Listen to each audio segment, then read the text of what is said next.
Buonasera cari amici, è dall'incanto dell'Hotel Sirene di Sorrento che ho il piacere di presentarvi un ospite davvero speciale, Marco Iannaccone, Scarlett Lovejoy. Ecco, già nel doppio nome con cui ve lo presento, Marco Iannaccone e Scarlett Lovejoy, si capisce l'eccezionalità di questo personaggio, due personalità in una sola. E non molte più di due secondo me, ma dico poco a dire due, perché tu sei tante cose insieme, sei un performer, un fotografo anche acclamato d'arte, sei un artista completo, un pittore, anche un ideatore di video di grande impatto sui social, un autore, uno scrittore e adesso un attore, ma adesso sei proprio in veste di scrittore qui, sei venuto a Sorrento a parlarci della tua creatura, il tuo primo libro. Domani non è un altro giorno, e non a caso sei vestito da Scarlett, cioè la tua anima femminile, caro Marco, perché ci vuoi parlare di Rossello Vara e dell'importanza che questo personaggio, che probabilmente hai conosciuto nella tua infanzia,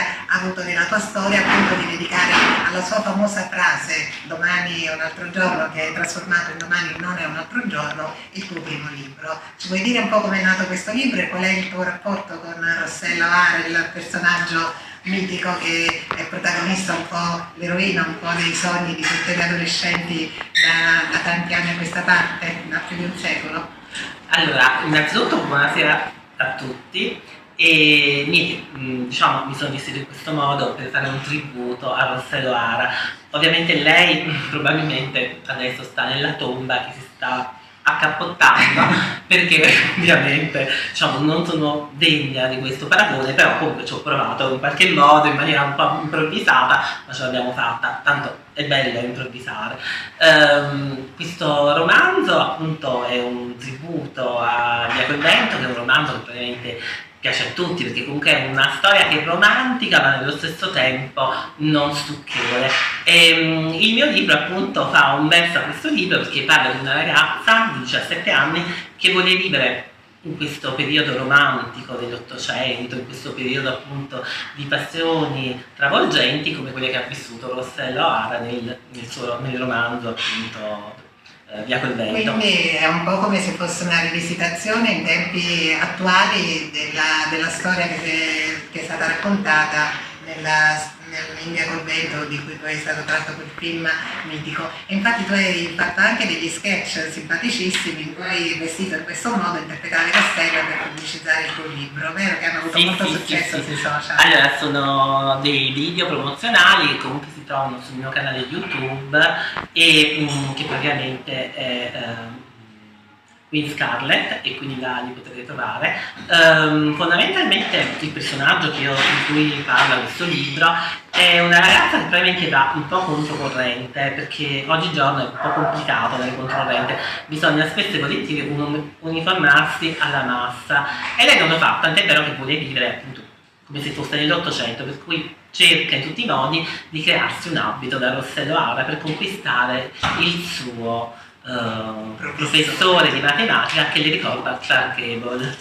E Asia e Marco, o Scarlett, qual è il rapporto? Quanto c'è di Marco in Asia? Credo la voglia di essere se stessi a tutti i costi, di andare controcorrente, di non uniformarsi all'omologazione generale ci sia molto anche nella tua storia di vita, vero Marco?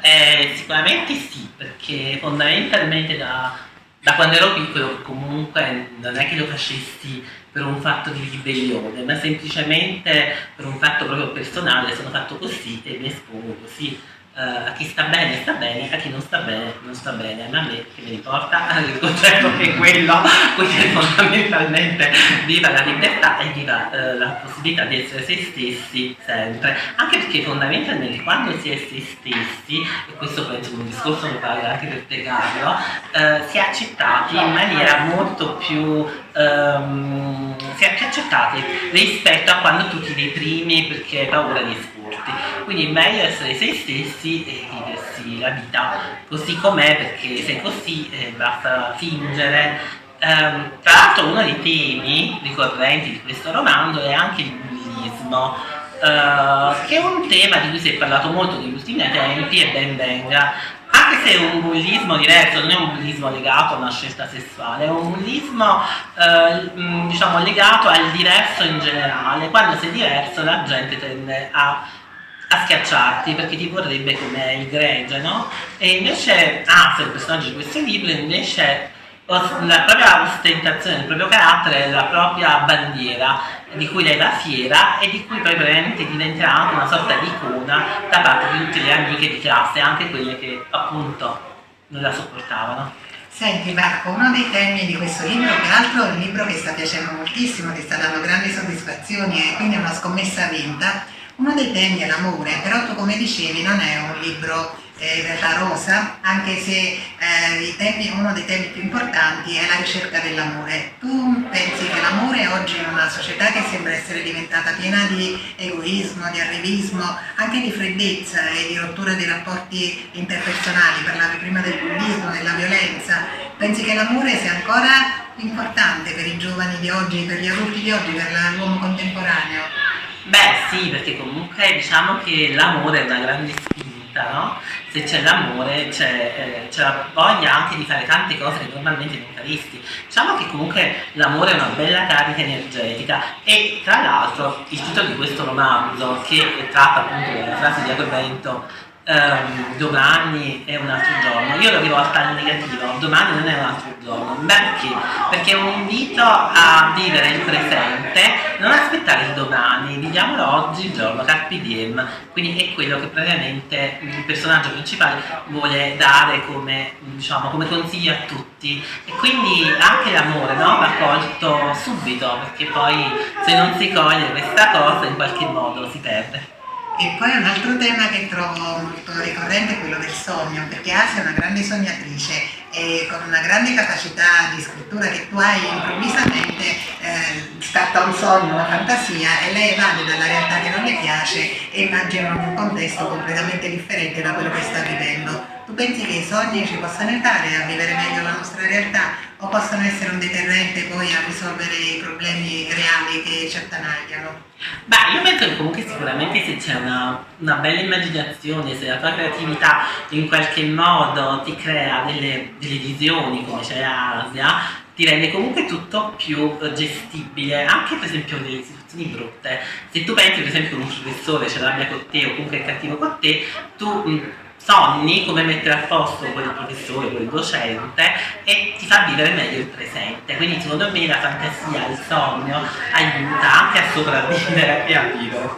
Bene, Marco, questo libro so che non sarà l'unico della tua carriera di artista. Diciamo che per chi non conosce Marco, lui è un grande performer e ha organizzato delle mostre che sono rimaste mitiche sia nel territorio campano che anche nazionale per la loro capacità di innovazione, anche di denuncia dei temi ricorrenti della nostra società, quelli più negativi, mostre dove io ho sempre partecipato con grande interesse e grande apprezzamento, così come tutti i critici che l'hanno valutate. Però adesso sembra che la tua carriera sia aperta a un nuovo filone che è quello della scrittura. Infatti so che c'è un nuovo libro che è già completato, vero? Ci puoi anticipare qualcosa? Sì, allora praticamente ho scritto un nuovo romanzo, diciamo che in questo periodo praticamente io non ho mai pensato di definirlo in un modo, perché secondo me ognuno sa fare tante cose, ha tante possibilità, ma anche tante esperienze da fare. Quindi fondamentalmente ho iniziato con la fotografia, poi con le performance artistiche, ho voluto continuare comunque anche in ambiti di videoclip, quindi recitazioni, anche nella pittura e poi la scrittura è sempre stata una mia grande passione. Fondamentalmente io diciamo che ho iniziato prima a scrivere e poi a fotografare. Ho iniziato a scrivere comunque a 6 anni, cominciavo già a scrivere racconti a 7 e la mia maestra elementare rimaneva molto sorpresa, ma positivamente sorpresa dalla mia fantasia. Quindi diciamo che la scrittura mi ha sempre accompagnato, anche a livello proprio intimistico, tant'è vero che scrivo diari da quando avevo 11 anni. Però a parte questo ho scritto quindi questo nuovo romanzo che è nato in questa zona rossa che abbiamo avuto da tipo tra gennaio e marzo, che si chiama Blu Partenope, è un romanzo tributo alla città di Napoli e Procida in particolare.